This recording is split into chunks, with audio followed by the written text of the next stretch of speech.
A very good evening to you. Welcome to the press conference on Silverbird's Rhythm 93.7. Just another exciting edition of your daily dose of exciting perspectives on issues that are trending. It's a journalist show. It means that we have journalists joining us on the show, and we do this daily, Mondays through Thursdays from 5 p.m. to 6 p.m. My name is Samson Omale. It's good to be with you. You know what we do on the show? We get behind the headlines and, of course, offer you perspectives journalistically, wherein we try to, bring you up to speed with some of the developing stories, and of course the stories making the headlines in the newspapers, on mainstream television, and just everywhere. And once that is done, we offer you the opportunity to also get yourself an opportunity to also make contributions to the show. So you're welcome to this week's edition of the show. We're excited to be with you as always. My name is Samson Omale, and it's good to be here. I represent Silverbird's Rhythm 93.7 on the show. Good evening, I'm Okandi Ode. And where do you work? I work with the real newspaper in Nigeria. Alright, Okandi, let's get going with some of the key stories we're getting. And of course, and one major concern that is dominating discussions all over the place is the fact that the Electoral Act, right, has been, somehow signed, or not signed, rather approved by the Senate with minor adjustment, and the President of the Senate is coming under serious knocks. And the latest we're getting is from one of the ranking senators. I'm talking about Senator Abaribe. He has come in to make a bit of clarification. Senator Enaya Abaribe, to be specific, has insisted that the Senate approved the electronic transmission of the election results, Mr. Ode, in real time, dismissing media reports. And that's where there have been a lot of controversy, suggesting otherwise, and saying his integrity is at stake over the issue. Now, he was speaking at the National Assembly, wherein he was accompanied by 13 serving senators. Abaribe asserted that the Senate did not pass the transfer of results as contained in the 2022 Electoral Act, which is part of the debate and part of the issue. I know it caused a lot of, it threw up integrity issue in the 2023 elections, right? Now he's saying that he didn't do that, but rather approved the electronic transmission of results, stressing that the destruction, or rather the distinction, is deliberate and important. So you see, for Nigerians, and after that came out yesterday, there were a lot of hues and cries about, even though what we have now will have to go to the House of Representatives for concurrence, and all of that. But here we have Senator Abaribe, who obviously is in the opposition. And I'm thinking that most of the senators who came with him stand to be corrected, maybe also from the opposition, may not necessarily be from the ruling party, because there's been a lot of talk about the fact that the Senate didn't approve the electronic transmission of results in this electoral act. Aside from that, I'm laying this. It's also been an issue that the Senate, the National Assembly has taken a long time, a back and forth, a dilly-dallying approach, to consideration of this electoral act. One other thing that's major is that they've also shortened the time of announcement of elections from 1 year to just 6 months. Now, the INEC chairman, national chairman, Professor Joash, not Josh, as I heard this morning, Joash Amupiton, has also said that, look, they'll be hamstrung if they don't get the electoral act so that they can be properly guided in terms of the release of election or the electoral timetable and all of that. So, just putting all of this together, my thought is that the National Assembly needs to come out clean. Well, we're seeing the senators also coming out clean. This is my thoughts. But again, we need to be sure of what's happening, because this has to do with the integrity of our elections. Mr. Ode. It does appear to me that what matters to them in the circumstances is not integrity per se. It will, from the way the Senate has conducted itself in respect of this Electoral Act and what is purported to have been passed, the impression I'm having is that it's very likely that the elections of 2023 were rigged. And up till now, not even the media, not even the opposition, has been able to uncover the trick that was used to rig the last election. So now the script they are playing now is to go ahead with the same formula they have used in 2023 and corner the elections of 2027. If not, I would not understand why we will waste budgetary fiscal resources on innovations, and then in the last minute we jettison the same thing without any concern about what has been spent or wasted.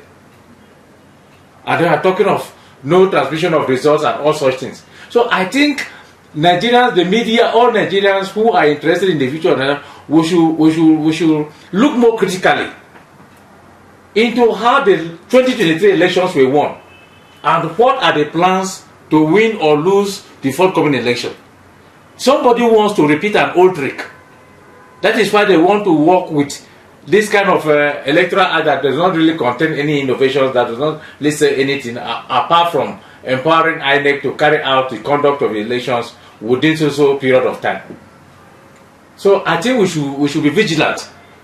Yes, there is a plot to rig the election, and the National Assembly people, this Senate, yes, they are in the know of it. Really? You think so? That is, if not, why are they going against the general interest of the people? Why are they going against civilization? Why are they going against the instruments that will bring about transparency, acceptability, and credibility of the elections? If there is nothing to hide, if all is well, there is something sinister that they are plotting. You remember, and of course, if you would like to recall, Mr. Odi, that when this Electoral Act was signed, you know the drama that went into play. It appeared that they didn't give some detailed look at the act before the signing into law. You remember, and then of course, by the time they got to the elections, it was obvious that they were being shot right in the foot by their own self. So maybe this time around they will learn their lessons and they will not want a repeat of what happened in 2022. Hence they are giving and they are saying, hey, look, this possibly may be the best way to go. It may be for but you see this primitive tactics has been the lot of the APC. You remember that the other time, is it about the APC or about the National Wait, sir. I want to say that is it about the APC or the National Assembly, because you just singled out. Now, if you don't wait, now what will you get? I'm trying to edit to make things simple for you. You say you will not wait. Okay, so go ahead. Start going. No, go ahead. Remember that? Yes. In Buhari, yes, they conducted himself in the same manner. He refused to sign the Electoral Act. That's right. You understand me? Until after the 2019 elections. That's right. And you know that one of his critics, this Alija Bulama, has been insisting that, with all fairness, that it's possible that Buhari did not win that election. He made sure that that presidential right to access to the election, he did not. And we went ahead to hold 2019 elections based on the Electoral Act as it was in 2015. Now, this is a very similar tactic that they are bringing. The logic is, by any means, Tinubu has to get a second term. That is why the issue that this kind of shoddy approach to,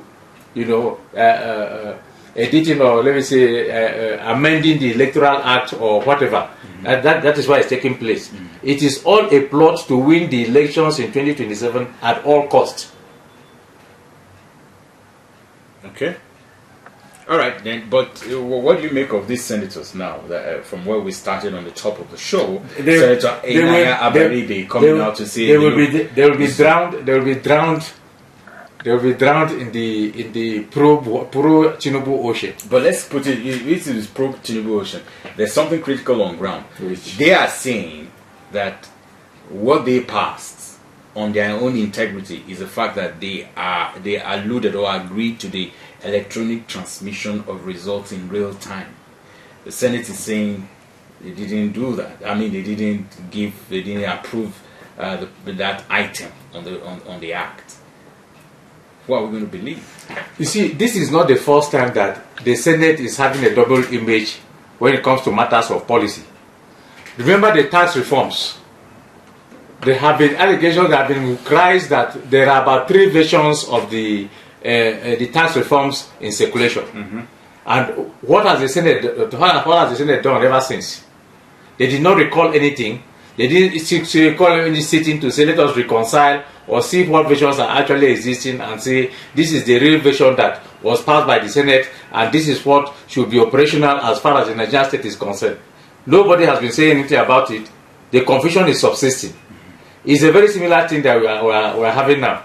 There are many few senators today, you say Abaribe and 13 others out of 109. At the end of the day, the other number, that is as opposed to the 13 or 14, will continue to push their own perspective and orchestrate everything to ensure that the Abaribe version does not get anywhere. Okay. Yes. Okay. And of course, Nigerians at the background, they have nothing to do to give support to Abaribe and others who are crying wolf now that something is going on that is wrong. You know, Nigerians will be sitting and talking on radio like this. People will say, but nothing will happen. Nothing will happen. Okay. So they must have been going away with electoral fraud and going scot-free with electoral fraud, and they want to perpetrate more. All right, we'll save that at that. I mean, here now. We'll leave that discussion for now as we take some other items on our agenda for today. If you're just tuning in, this is the press conference, Thursday's edition. We're excited to be with you, of course, looking at issues in the news as we get behind the stories, as we offer you our journalistic perspectives to the matters that definitely concerns you and I, and of course that dominates the political space. Mr. Ode, I know that you've been following events in Kwara State. Very disturbing. It appears that the kidnapping, the terrorist attacks, the banditry seem to have headquartered right now in Kwara. And just on Tuesday, there were, an attack on a particular community. There are several stories coming out. They say in a particular community, 75 people were killed. Others say several others were injured. And but independently, we hear that there are over 100 people who are said to be feared dead following the Tuesday night attack on Wuro and Nuku communities in the Kalama local government area of Kwara State by Islamic militants, while several people were also killed after bandits pounced on a bandit community, right, in Mbakuyo ward in Turan Kwande local government area of Benue State. That's in Benue. But let's stay with Kwara, where Governor Abdurrahman Abdurazak confirmed the death of confirmed the death of 75 persons, but eyewitnesses say there are over 100. The federal government has dispersed, some quick intervention force to get into Kwara, and it's so sad that this is happening in Kwara, and part of the stories we're seeing and getting from Kwara doesn't look good at all. It appears that the militants have taken literally control and have also, if you don't accept their ideology and renounce the Nigerian state and its constitution, you'll be killed. And that's what we hear happened to one of those communities where they attacked on Tuesday. Your thoughts? Well, it's really unfortunate. Tragedy is a tragedy. Whether it is one life that was lost, or 75 or 100, as confirmed by whoever, Governor Abdulrazak or whoever, it is very, very unfortunate that even a life will have to be lost to these bandits. Sure. But you look at also that the Kwara State has shares boundaries with KB. And then you ask, after the December incident in which the United States was involved in clearing bandits and the rest, what happened thereafter? We had more. How did we tripled? Yes. Attacks tripled. How did we view? Yes. Assuming that the U.S. attack kind of obliterated the bandits, whatever was out of their enclave in KB. The rest are scampered because by the power of nature, not all the bandits could have died in that attack. Now, those who scampered out of that place, which direction did they take? And where are they? Where are they now?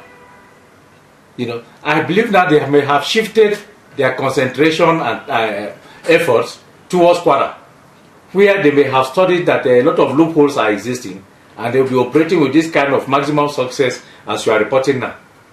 So the question is, since that on the issue of that U.S. intervention that led to the scamper and disperse of bandits in KB, what efforts did we put on ground immediately to make sure that they do not regroup and rebuild? So I think it is what is taking the toll on the peace of Kwara State and the residents there. Yes, we did not take enough steps after these people were displaced from that part of KB, and because they are, angry and vengeful, they are being more merciless in their attacks, in their operations. Now, what is going on in Kwara? So, at the deployment of our security should be more dutiful, should be more responsive.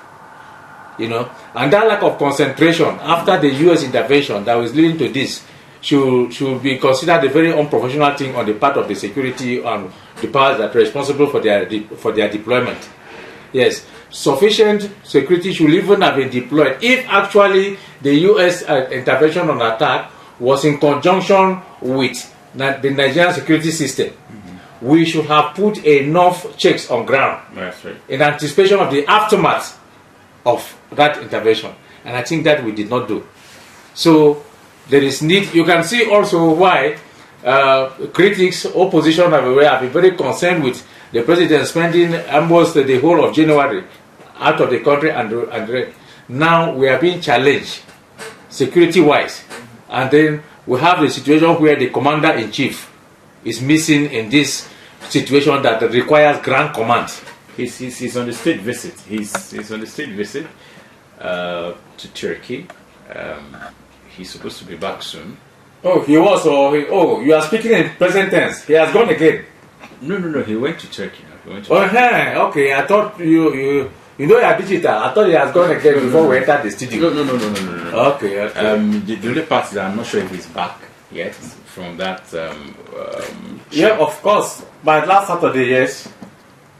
Okay. Yes. All right. That was what led to the counting of the number of days he spent in January outside the country. As well, yes. All right. Now, while we stay with the issue of security, while we're speaking, we're getting some notes here, and it appears to be an SOS call coming from a community in, let me read this properly, a community in Down Base. Down Base is where you have the Equa Staff School located. I hear, and based on this SOS they are sending to us, that we should please... Down Base? Yes, Down Base. That's what they call it. That is after that Ferengada side? Yes. Okay. So it has become a haven for kidnapping. That they kidnap literally every day in that part of the community, and the police have turned the other side. That's what the community are saying, and that they need some intervention so that they can sleep well and all of that. They are being kidnapped virtually every day. They are paying ransom every day, and it appears authorities, despite every call to the community from the community, the authorities are not doing anything tangible to rescue or to provide some sense of protection for citizens in Down Base around there, and that it's becoming rampant that literally every day they are faced, they can't sleep because someone will be picked and ransom will be paid. I think it requires very deliberate effort, an organized and well orchestrated, anti-banditry efforts to clear those kidnappers for that distance. But if you look at that area, if you walk in there, somehow it interfaces with this Rukoba road as you are going to the barracks and the rest. Sure. And there are terrible undulating, stretches of land where that can make a very good abort for kidnappers. Mm-hmm. So I think our security personnel, yes, they have to They have to be decisive and very decided. You know, the security need to invade that area, that stretch from Rukuba Road that extends up to that gold base, that down base. Yes. If they come that area, I think the haven for this, underworld operators will be discovered and they will be dislodged. Well, the people around there are saying this is not just this is not just something that is current, that they've been experiencing this for months now, if not for years, and that is just gotten worse in this recent time. So the community appears to be very helpless, and they literally are the mercy of the kidnappers and are asking something urgent. That's why they are sending this SOS call. Something urgent needs to be done. I think the police need to show up. The police need to do something different from. And of course, we have conveyed their SOS to the security agencies. The matter is degenerating. The kidnapping business is worsening there because the kidnappers have been largely successful.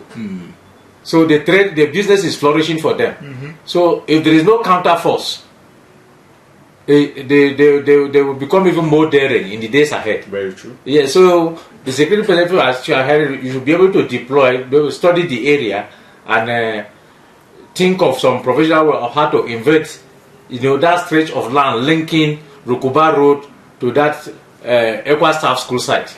Okay. All right, let's leave security matters and let's get into some other interesting political stories. Some people are not happy, and Odi, I'd like to tell you why. The Kabiru Turaki-led faction of the People's Democratic Party National Working Committee has criticized the Independent National Electoral Commission for recognizing the Minister of the Federal Capital Territory, Nyesom Wike-backed caretaker committee, describing the move as unconstitutional and provocative. The Turaki-led NWC, in a statement by its National Publicity Secretary, Ini Emombong, on Thursday, warned that it will... Okay, Eminombong. Just go ahead. All right, on Thursday, warned that it will pursue all available legal options to challenge the Commission's action.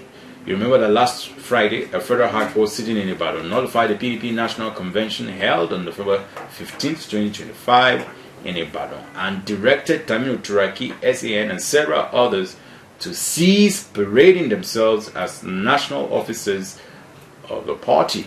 But prior to that judgment, the PDP governors had backed the Ibadan Convention that produced Turaki and members of the National Working Committee for a 4-year tenure. My worry before you come in, Mr. Ode, is that the Supreme Court, I don't know what part of it, I'm not a lawyer, but has consistently said, and I need to, again, as I said, I'm not a lawyer, I need to be corrected on this, that look, party matters should be handled by the party. Right? The court shouldn't be seen to be educating on the internal workings of political parties. But this is not what we see, especially with the murky waters the PDP has found itself, especially in the last 2 years. I think the INEC has not only been an interested party, and to that extent has been partisan, it is also a meddlesome interloper in respect of the Supreme Court position that you just quoted. You wonder why they will not even amend the Electoral Act or the necessary laws. INEC should not really be a party to the conventions of a party before it is authentic. It shouldn't be. Whether convention, congresses or conventions of a party are strictly party affairs. That is what the Supreme Court is insisting on. Now, this other judge court in Ibadan that is saying that, okay, Wike party is this is the same faction that doesn't have access to the national secretariat of the party. It is not in custody of the insignia or the paraphernalia of the party, such as the national flag, the registration certificate, and the rest. Now you come and pass judgment and then empower a group to which Wike belongs. Wike with a dual political identity. That made him the political leader. That made him the political leader of. You see, yesterday I told you of confusion. You can see how even INEC is plunging itself into that confusion. You can see how it is compromising the process towards the 2027 elections. That you can see also reasons why it's beginning to exhibit tendencies that INEC cannot be trusted, or that Joa cannot be done. It is trying to decide the elections even before it provides, ballot papers for voters to cast. So the good thing is that the other party, the Turakile group, has already gone to court to challenge that judgment, and besides, it has applied for stay of execution. So I don't even understand why the INEC will be overzealous and want to act on matters that it is legally restrained not to so do. If this is true, INEC needs to be a bit circumspect. INEC is behaving in a manner that it cannot be trusted. In this whole matter. You see why I've looked for the job. You guys didn't support me. We lost it. No, you didn't move. You didn't. No. I've made a lot of moves. You did not deploy the platform. No. Don't say so. No, your campaign was robust. You only campaign on this show. It's not too late. I'm still interested. You only campaign on this show. Outside the show, you never campaigned. True. Okay. Yeah. So I mean, you can't expect that you want to be INEC chairman. No, but you see, INEC has to conduct itself in the days ahead to reassure Nigerians that it is capable of conducting a free, fair, and credible election in 2027. It should stop confusing itself, dabbling into party matters, and become an interested and opposition figure to some of the parties, like the PDP. Yes, it is just being too obvious, and it should stop there. And we have not seen a difference from the INEC of Professor Mahmoud Yakub and the INEC that Joash Mopiton has taken over. We have not seen any difference. It is still the same old song or old wine in the new bottle. Let's just give him an opportunity. He's not spent up to 6 months. Yeah, he should listen and begin to take corrections now. He doesn't need to spend up to 6 months before we see the signs of good leadership in the INEC. In fact, he has had enough time. After all, he has been announcing programs. He has announced timetable for elections in Ondo State, which was said in June and August. Yeah. So what else does he need? He has to conduct himself properly, and within the limits that Nigerians will have confidence in him and will be ready to come out en masse and participate in the forthcoming elections in 2027. Okay, thank you very much, Mr. O'Day. Of course, talking about INEC and recognition of the Wiki-led PDP. It further tells you, as I've often said on this show, that it's going to be very, very, if not completely difficult for the PDP to be able to field candidates that will survive the onslaught of court when eventually the ruling party goes to court or any other party goes to court to challenge the eligibility of PDP. Okay, having said that, we hear that back here on the plateau, the INEC version, PLATEAU, is already receiving visitors. Just on Monday, we saw the PLATEAU chairman, Mr. Chika, is it? The PLATEAU chairman, yes, Planji Shishak. Right? He hosted the PDP party, their leadership, wherein he assured that they will do their utmost best to work for the good of the state, and all of that. And then, of course, local government chairmen are gearing up, to also launch their campaign shortly, and all that. The question now is that... Wait. Is it local government chairmen that are gearing up to launch their campaign, or candidates are gearing up to launch their local government chairmanship campaigns? The later, candidates. Let me be more specific. Candidates are gearing up. Right. Because because that the present generation, most of them fail woefully. What's the statistic? What's the measure of success? What measure of success do you use in terms of measuring their development and in terms of performance, provision of infrastructure, provision of security, responding to the immediate problems of the people, such as providing fertilizer for agricultural production and the rest? Some of them were unable to differentiate between the responsibilities of government and the objectives of government. Is that not too intellectual, Mr. Odi, for you to talk about objectives and what? an agenda. I don't know how you can separate radio programming from matters of intellection. No, I just want to because people out there should also be able to appreciate the fact that yes, they are being served information in such a manner that they can digest. That is, literally digestible, and you won't have to choke them. And that's why I asked that question for clarity purposes. And I think our listeners are okay. They are no less intellectual people. All right. Okay. So here we are now. So I do expect now again. You know that yesterday we spoke about this a bit for the states. You have most of the people cross-carpeting. We hear that all of the chairmen, most, let me not say all, most of them have realigned with the APC and all that. So, like someone called this morning on the show I was listening to on radio, said that does PLATEAU have any opposition again? And is this good for democracy on the PLATEAU? This question is better for Viewpoint on Saturday, where you bring party men to answer that very question. You understand me? You don't, it's not a question you put to a reporter and expect him to... No, but you've been watching the space. No, this is not about watching. It should be answered by those who are involved in either providing opposition or fending opposition off. Yes. So I want this question to come up with a plan like Viewpoint on Saturday. Let those politicians on either side answer this question. Okay. In answering the questions, we'll keep our fingers crossed, and obviously we'll wait to see what the politicians will say or do. But the way you talked of chairman, I don't see. Is there any chairman who did not realign? I just wanted to err on the path of caution, so that you don't get caught say, oh, there are one or two chairmen who have remained in the PDP and not willing to move. I've not heard of any. I've not heard of any. So I think they have realigned. They have subscribed to the new movement. According to Gordon Woodford, alignment is a politics and leadership philosophy. So they may have factored into it. Okay. Factor into it. This is the press conference. Listen to the press conference in Silverbird's Rhythm 93.7.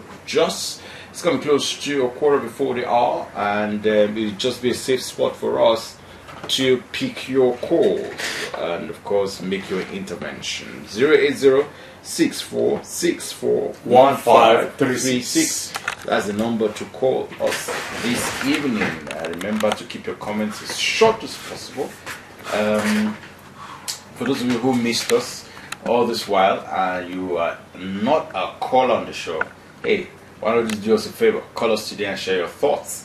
Alright, you know the number now, 080-64-64-1536. That's the number, and just get those calls coming through based on all that you've heard on the show today, and of course regarding how you managed, in terms of managing the current situation of political upheavals that we find ourselves in our country. 080-64-64-1536 is the number to call us this evening. Remember to keep your calls as short as possible, straight to the point. Tell us your name and, of course, where you are calling us from.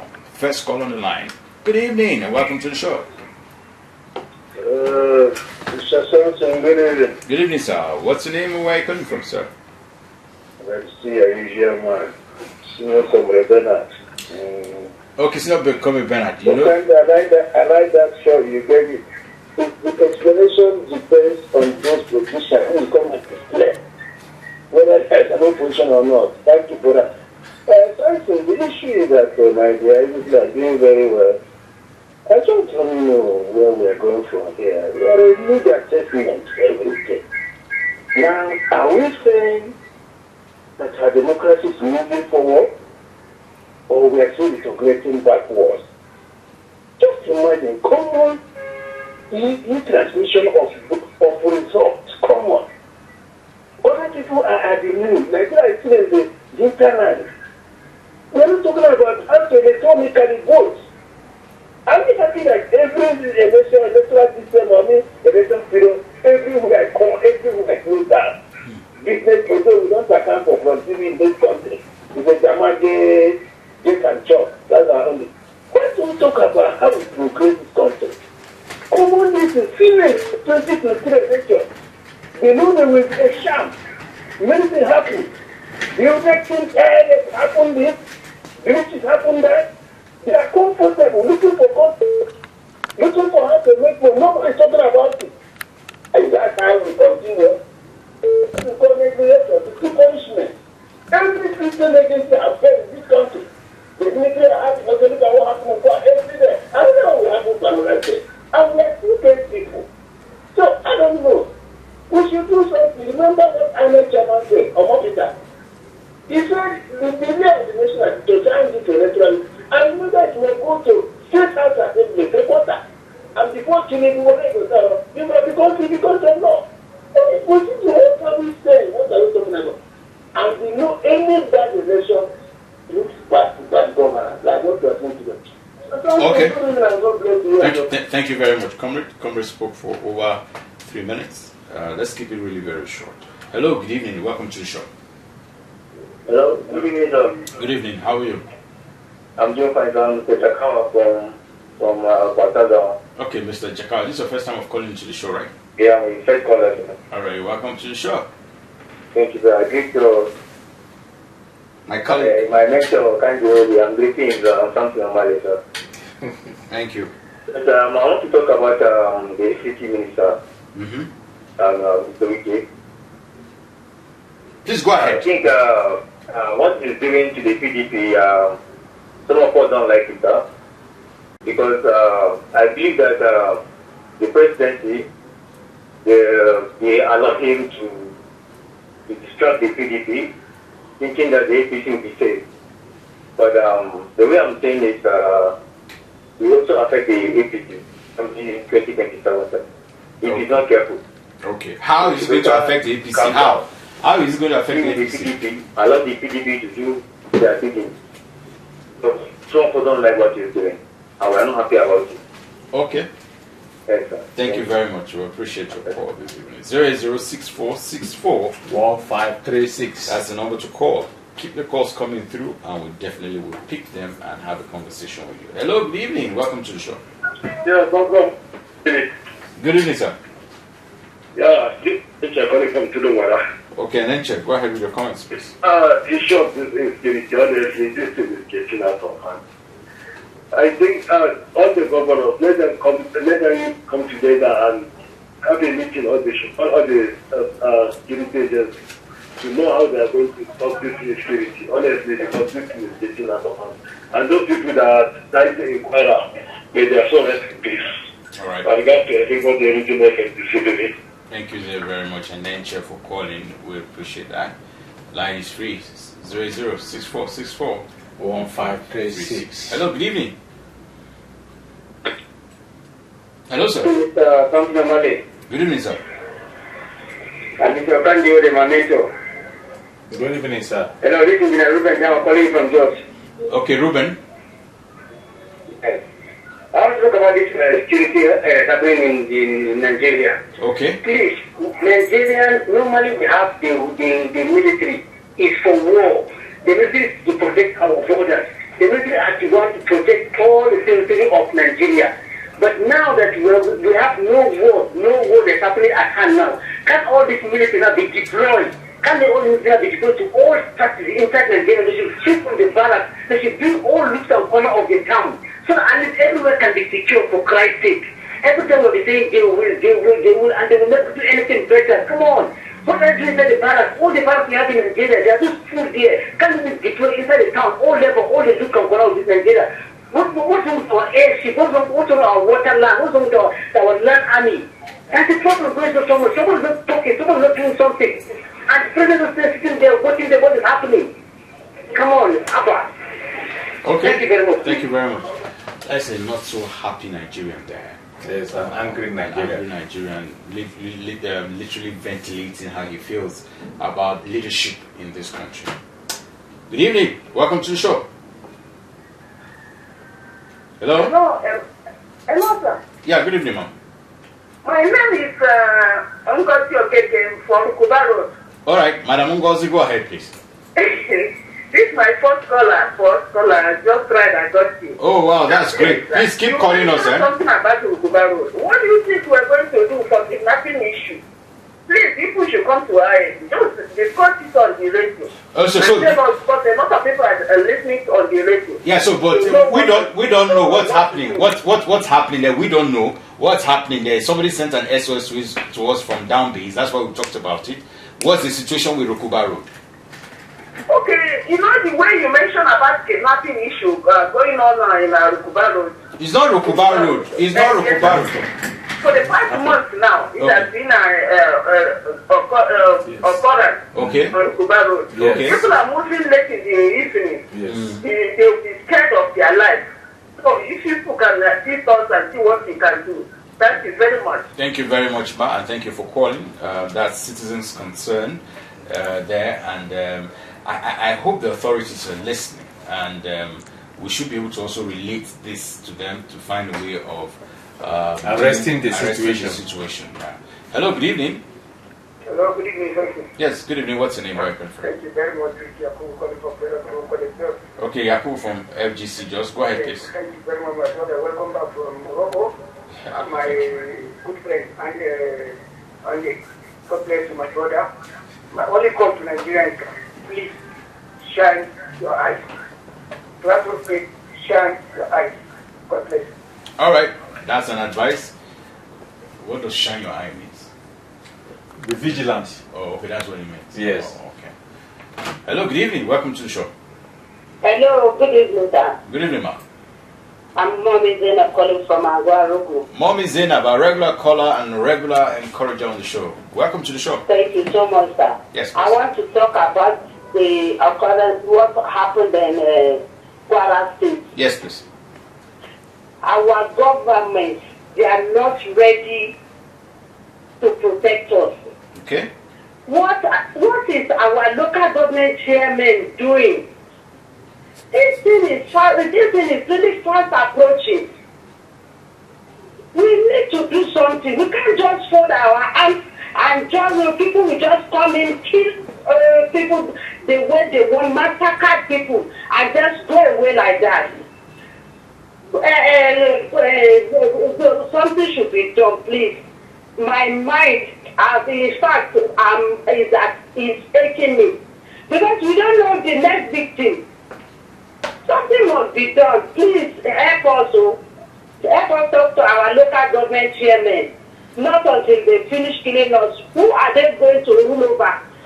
They are talking about 2027. We don't know how many people will be killed before 2027. Something must be done about it. God bless you. Thank you very much, Mommy Zainab. We appreciate your thoughts. Thank you so much for calling. We appreciate that. It's 6:04 the hour. Just taking calls now on the show. Hello, good evening. Welcome to the program. Hello, good evening. Yes, please. Welcome to the program. Thank you, my dear friend. Yes. Normally. Yes, Yes, I'm gentle from Belarus. Okay. Yes, honestly speaking, things are always been saying that INEC is an specific child. You understand? I always be saying it, that there is nothing INEC can never in any area. You know, for one reason or the other, in favor of APC. If not, how can INEC will go and recognize weekend-led action on PDP after of what our president has positioned him with? If you INEC, I'm still saying it. INEC is an APC child.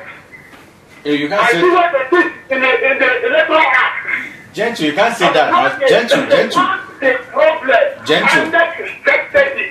Gentle. So that it will never be a problem again. So it completely rejects that of electronically execution. This is the problem. So INEC, God will help INEC. Thank you. God bless you.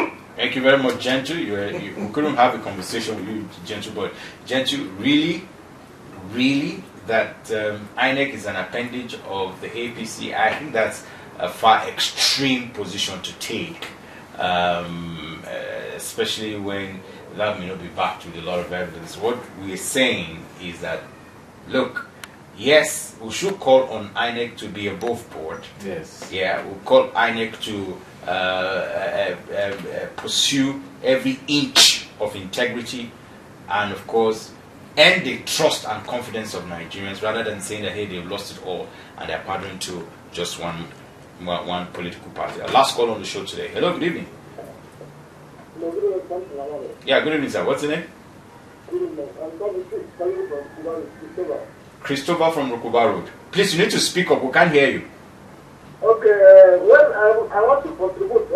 In fact, INEC is not doing well at this particular time. Because what I mean by this, if I to confirm with the last caller, MC case was immediately after Peter Williams.